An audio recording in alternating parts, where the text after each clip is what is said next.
श्रीनगर में रहबर जंगलात, रहबर खेल और रहबर ज़राअत की असरनौ तैनातियों के फैसले के खिलाफ एहतजाजी मुजाहरा किया गया। ईजैक के बैनर तले श्रीनगर में एक बड़ा एहतजाजी मुजाहरा हुआ। मुजाहिरीन ने सवाल किया कि इतने साल के बाद अब सरकार उन्हें खिदमत का क्या सिला दे रही है।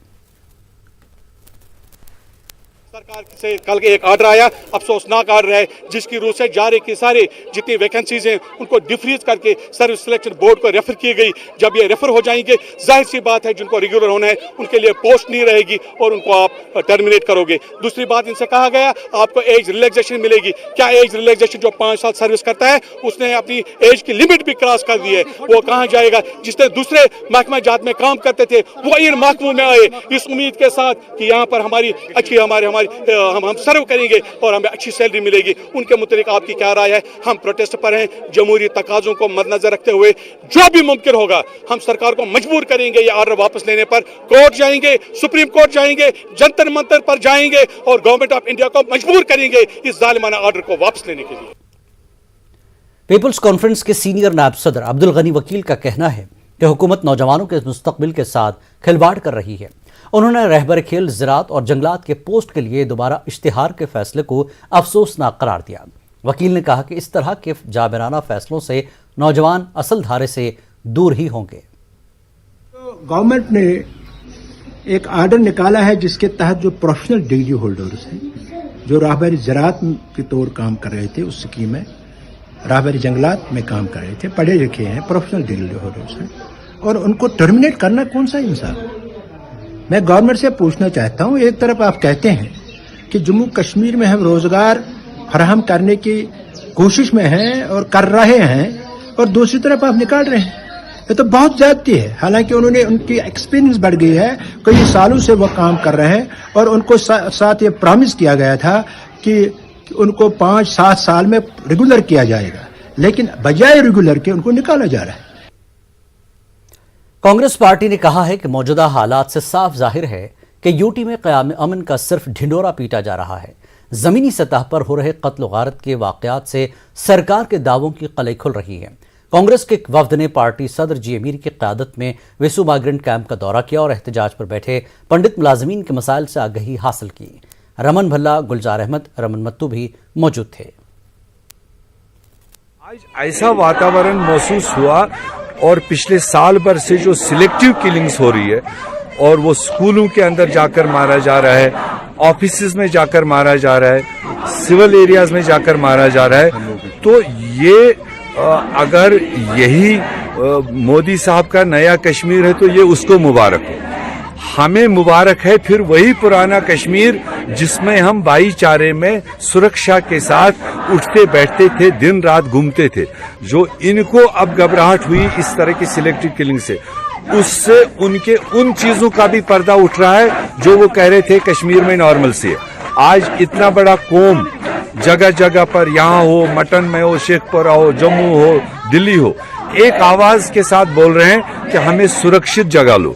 सुरक्षित जगह का मतलब ही ये डिमांड तभी है जब उनको असुरक्षा महसूस हो रही है। अगर इतना बड़ा कौम सड़कों पर है तो ये सरकार की जिम्मेदारी बनती है इस आवाज को सुने और इनको ऐसी सेफ जगहों पर डिप्लॉय करे और इसमें भी हिस्साबाजी न करे। जो उनके अपने बिलुआइड लोग हैं इसी पीएम पैकेज में, उनको चोर दरवाजे से दूसरी जगह ले जाएं और जिनका कोई सहारा नहीं, जिनकी कोई सिफारिशें नहीं, जो किसी के किचन नहीं चला रहे हैं, तो उन लोगों को यहाँ मरने के लिए डाल दें।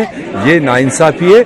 हम टोटलिटी में डिमांड करते हैं कि इनकी ये नंबर 1 डिमांड जो है to replace them on the sacred places, we support that. Jammu Kashmir Congress के सदर गुलाम अहमद मीर ने कश्मीरी पंडितों के पीएम पैकेज को यूपीए का एक प्रोजेक्ट करार दिया, जिसको बीजेपी ने तहस नहस कर दिया। मटन में कश्मीरी पंडित मुलाजमीन से मुलाकात के बाद मीर ने कहा कि मोदी सरकार पंडितों की बाज़ाबतकारी के इस अहम मंसूबे को नाफिजुल अमल बनाने में पूरी तरह से नाकाम हो गई है। मुलाजमीन ने उनकी कश्मीर से बाहर मुंतकिली के लिए कांग्रेस को बहैसियत अपोजिशन रोल निभाने का मुतालबा किया। सरकार ने, भाजपा ने इस कम्युनिटी को लेकर बहुत इनको रुलाया देश के स्टेजों पर। और इनका इस्तेमाल किया अपनी सरकार हासिल करने के लिए। इनके इश्यूज की ओर उन्होंने आज तक एक भी कदम नहीं उठाया। वही यूपीए सरकार का 13,000 रिलीफ मिल रहा है, वही 6,000 पोस्ट जो यूपीए ने दी है, मनमोहन सिंह ने दी है, उसके 5,000 पोस्ट भी आज तक 12 साल से पूरे नहीं हो पाए। और उसके बाद आने के बाद जो इनको फॉलोअप होना चाहिए था, मॉनिटरिंग होनी चाहिए थी, और इनके दूसरे परिवारजन कैसे बचेंगे, उनको कैसे रिहैबिलिटेट करेंगे, उस डायरेक्शन में तो कुछ भी नहीं हुआ। पीडीपी के ऑर्गेनाइजिंग जनरल सेक्रेटरी डॉक्टर महबूब बेग ने कहा कि अब वक्त आ गया है कि कश्मीरी कौम को बिला इम्तियाज मजहब और मिल्लत दहशतगर्दी के खिलाफ उठ खड़ा होना चाहिए। वज़ीर आज़म को एहतजाजी पंडितों की मन की बात सुननी चाहिए। बेग ने मटन में पीएम पैकेज मुलाजमीन के धरने में शिरकत की। उन्होंने कहा कि वो महबूबा मुफ्ती की जानिब से भी एहतजाजियों के साथ इजहार एकजहती के लिए आए हैं। मेजॉरिटी और कम्युनिटी माइनॉरिटी दोनों एक होके हम टेररिज्म का मुकाबला कर सकते हैं।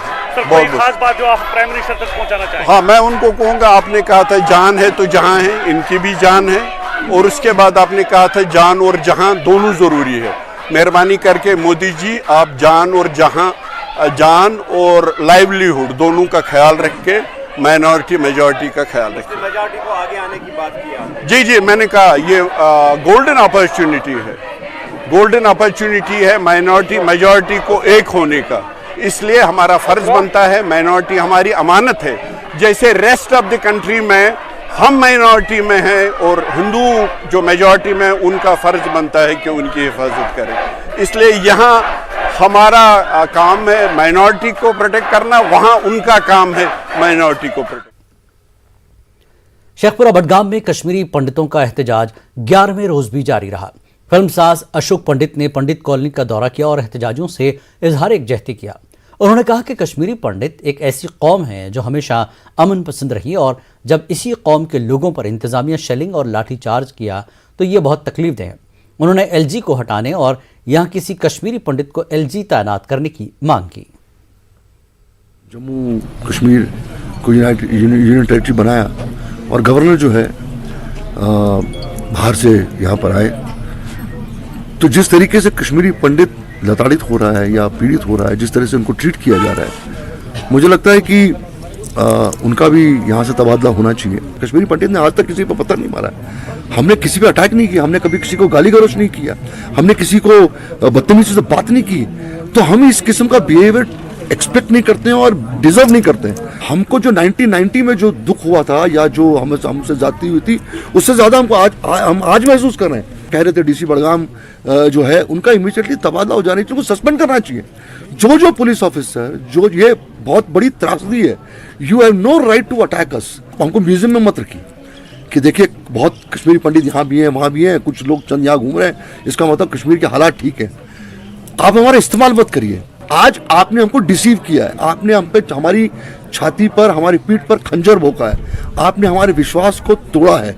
सो ये जब तक विश्वास नहीं वापस बनेगा तब तक कश्मीरी पंडित वापस यहाँ पर नहीं आएंगे। और मुझे लगता है कि हमारे प्रधानमंत्री नरेंद्र मोदी जी को सेंटर से एक हाई पावर कमेटी गठित करके उनको कश्मीर भेजना चाहिए। आई थिंक एलजी साहब जो है वो ये एक साइन ऑफ एरोगेंस है, ये एक साइन ऑफ घमंड है, ये एरोगेंस है कि मेरे नीचे के जो लोग हैं वो हैंडल कर लेंगे इसको। आपकी ड्यूटी बनती है हर कश्मीरी पंडित से यहाँ बात करने के लिए, क्योंकि हमने अपनी जानें दी हैं। और अगर ये नहीं समझ रहे हैं तो मैं अपील करता हूँ हमारे प्रधानमंत्री जी को, इनको हटाएं यहाँ से, जैसा कि सब डिमांड कर रहे हैं, और एक कश्मीरी पंडित को एक एलजी बनाए और 1-to-1 डायलॉग्स होने चाहिए कश्मीरी पंडित के साथ। सारी जो मैसेजेस यहाँ से जा रही है दिल्ली, सब गलत जा रही है, सब झूठ जा रही है। पीएम एम्प्लॉयमेंट पैकेज के तहत काम करने वाले और श्रीनगर के मुख्तलिफ इलाकों में किराए की रिहाइश में रहने वाले कश्मीरी पंडित मुलाजमीन ने अपना एहतजाज 11वें रोज भी जारी रखा। ये मुलाजमीन कश्मीर से या तो जम्मू या बाहर किसी और इलाके में मुंतकिल करने का मुतालबा कर रहे हैं। मुजाहिरीन ने इस बात पर तशवीश का इजहार किया कि एलजी इंतजामिया उनके हकीकी मसाइल हल करने में कोई दिलचस्पी नहीं दिखा रही है। उनका कहना है कि एलजी आकर इन मुलाजमीन से मिलें जो किराए की रिहाइश गाहों में गैर महफूज माहौल में जिंदगी गुजार रहे हैं। आपको पता ही आज 11वां दिन है हमारे यहाँ पे प्रोटेस्ट का, लेकिन जो हमारी डिमांड्स हैं, वो जो हमारी यूटी गवर्नमेंट है, जो हमारे एलजी साहब हैं, वो उसकी तरफ तवज्जो नहीं दे रहे हैं। हम ये चाहते हैं कि वो भी हमारे पास आके बात करें हमारे साथ। शेखपुरा चले जाते हैं, बड़गाम चले जाते हैं, बारामूला जाएंगे, वेसू जाएंगे, कम से कम हमारी भी यहाँ पे कोई आके हमारी भी व्यथा सुने कि हम क्या चाहते हैं। जो यहाँ पे बैठे हैं ये वो लोग हैं जो अनकमडेटेड हैं, जो रेंटल बेसिस पे बैठे हैं। क्या हमारी उन्होंने कभी सुध ली कि आप क्या चाहते हैं? कैबिनेट डिसीजन एक हुआ था, इसका ऑर्डर नंबर है REB/MR/141/2009 डेटेड 26/10/2009। इसमें बोला गया है ट्रांजिट अकोमोडेशन, ये क्लॉज बी रखा है इन्होंने, construction of transit accommodation at 3 sites at the rate of ₹20 crores each for a total of 60 crores, alternately ₹1 lakh per family towards rental and incidental expenses to those families who may not be accommodated in transit accommodation। तो मुझे बताएं 2009 से 2010 से अभी तक क्या ये पैसा इन्होंने किसी को दिया या कागजों में ही निकाल के अपने पास रख लिया? अगर ये सेंट्रल गवर्नमेंट के बीच में होने के बावजूद भी कैबिनेट डिसीजन को नहीं मानते हैं तो हम कैसे इनके ऊपर यकीन करें कि 2009 से अभी तक इन्होंने हमारी सुध ली या इन्होंने पूछा कि आपको क्या परेशानी है? पंजाब हुकूमत के काबीनी वजीर हरजोत सिंह बैंस ने ताज़ियत के लिए अनजानी राहुल भट्ट की रिहाइशगाह का दौरा किया। पार्टी के सीनियर लीडर MK योगी भी मौजूद थे। उन्होंने इल्जाम लगाया कि राहुल भट्ट की जानिब से अपनी करीबी रिहाइशगाह पर मुंतकिली के लिए हुक्काम से बार बार दरख्वास्त के बावजूद कोई तवज्जो नहीं दी गई। दुख हुआ जहाँ उन्होंने राहुल की इतनी बड़ी कुर्बानी हुई है, पर उस कुर्बानी की भी अगर उसके बाद भी हम सुचेत ना हो सकें तो इस बात का ज़्यादा मुझे अफसोस है। परिवार ने बताया कि कैसे रेगुलर थ्रेट्स मिल रहे थे, ट्रांसफ़र की अपील की गई थी, बट उसके ऊपर कोई कार्रवाई नहीं हुई और जिसका खमियाजा ये भुगतना पड़ा कि उनको अपनी जान गंवानी पड़ी।